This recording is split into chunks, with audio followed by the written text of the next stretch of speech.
Assalamualaikum warahmatullahi wabarakatuh. Perkenalkan, nama saya Rizky Nulianti, NIM 430402070.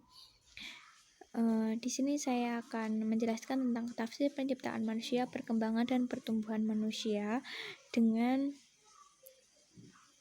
mata kuliah tafsir 1. Penciptaan manusia menurut Hamkam dalam tafsir Al-Azhar. Mengingat bahwa tafsir Al-Azhar bila dilihat dari aspek metodologis termasuk dalam kelompok tafsir tahlili ijmali, maka dalam menafsirkan Quran surat Al-Hajj 22 nomor 5 Hamkam menafsirkannya dengan cara menjelaskannya secara global dari beberapa fase penciptaan manusia tersebut. Semua itu disebabkan karena adanya kenyataan bahwa banyak yang di antara umat manusia yang tidak percaya akan kekuasaan Allah dan meragukan akan kebenaran wahyu ilahi. Untuk membuktikan bahwa Allah Maha Kuasa atas segala sesuatu termasuk di dalamnya adalah membangkitkan manusia yang telah mati. Dalam ayat selanjutnya disebut tentang asal-usul kejadian manusia, yaitu yang dalam ayat tersebut dijelaskan bahwa proses kejadian manusia melalui beberapa fase. Fase-fase yang dimaksud adalah A. Fase turab. Menurut Hamka, bahwa fase turab ini tidak hanya dikenakan dengan manusia pertama saja, yaitu Adam, tetapi juga kita semua diciptakan dari tanah. B. Fase nutfah. Fase kedua proses penciptaan manusia dalam ayat tersebut adalah fase nutfah, sebagaimana telah dijelaskan sebelumnya bahwa nutfah asalnya dari beberapa makanan yang kita makan sehari-hari. C. Fase alaqah. Fase ketiga proses penciptaan manusia adalah alaqah. Fase ini merupakan kelanjutan dari fase mudghah. Hamka mengartikan term alaqah ini dengan segumpal darah. E. Fase tif.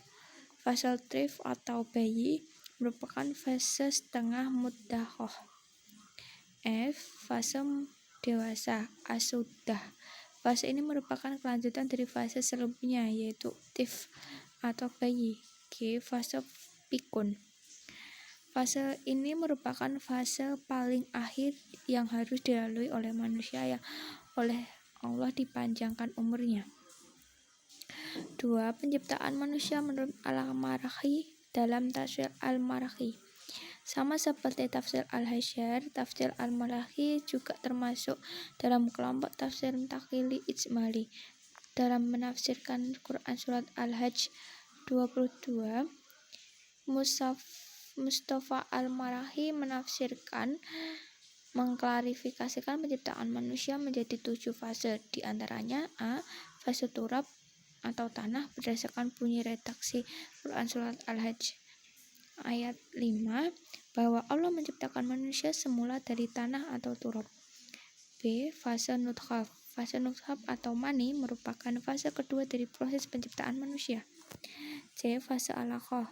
Fase ketiga penciptaan manusia menurut Maraghī ayat tersebut adalah fase alaqah. Secara etimologis, Al-Maraghī memaknai lafal ini dengan segumpalan darah yang beku.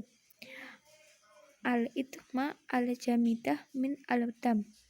Artinya bahwa setelah masa mudghah, maka lambat laun ia menjadi alaqah, yaitu darah beku yang tebal. Damjanil khalaqid. D. Fase mutakhah. Fase selanjutnya adalah fase mutakhah. Fase ini menurut Al-Maraghī adalah fase keempat setelah fase alaqah.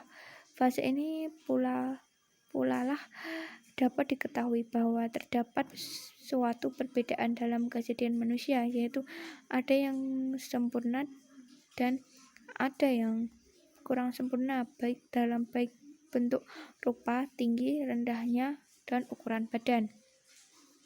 E. Fase tif atau bayi. Fase kelima proses penciptaan manusia adalah fase tif atau bayi. Fase ini merupakan fase di mana seluruh proses penciptaan manusia yang ada di dalam rahim atau janin sudah sempurna dan sudah ditentukan kadarnya kapan janin itu harus lahir.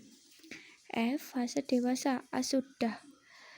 Fase keenam adalah fase di mana manusia menjadi dewasa Asudah. Fase ini merupakan kelanjutan dari fase sebelumnya, yaitu bayi. G. Fase Fikun Azhar al-Umur. Fase akhir dalam proses penciptaan manusia adalah fase di mana manusia menjadi tua dan pikun. 3. Quran Surat Al-Mu'minun ayat 12-14. Proses penciptaan manusia diawali dari saripati makanan yang dikonsumsi dari sumber dari tanah, kemudian dijadikan mutaf yang bercampur antara sel kelamin jantan spermatozoa dan sel kelamin betina ovaum, yang dikenal sebagai mutaf asahjai, yang dalam ilmu kedokteran disebut konsumsi, yang disimpan dalam tempat yang kokoh, yakni rahim yang memiliki struktur yang mampu melindungi janin.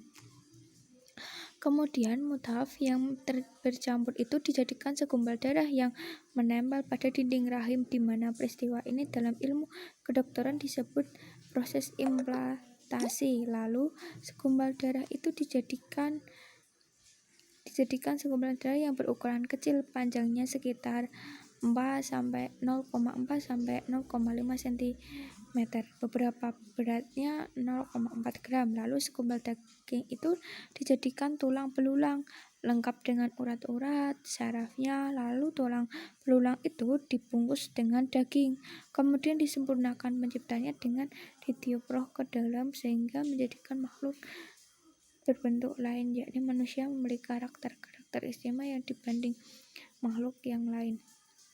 Terima kasih sudah menonton video ini. Kurang lebihnya minta maaf. Wassalamualaikum warahmatullahi wabarakatuh.